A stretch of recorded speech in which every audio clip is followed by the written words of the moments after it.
ছোট্ট শিক্ষার্থী বন্ধুরা, এই ভিডিওতে আমি তোমাদেরকে দেখাচ্ছি কিভাবে কাগজে কলমে সঠিক প্রবাহে বাংলা স্বরবর্ণ অ এবং আ লিখতে হয়। প্রথমে একটি মাত্রা টেনে নিলাম, তারপর একটি অ লিখছি। অ থেকে কিভাবে আ তৈরি করতে হয় দেখে নাও। একটি আকার দিলেই আ হয়ে যাচ্ছে। হয়ে গেল আ।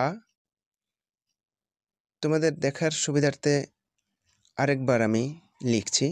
প্রথমে একটি মাত্রা টেনে নিলাম, তারপর মাত্রাটি যেন অনেক লম্বা না হয়, তাহলে আকার দিলে আকারের মাঝখানে দাগ থেকে যাবে। এই যে দেখো, এই আকারের উপরে কিন্তু মাত্রা হবে না, খেয়াল রাখবে।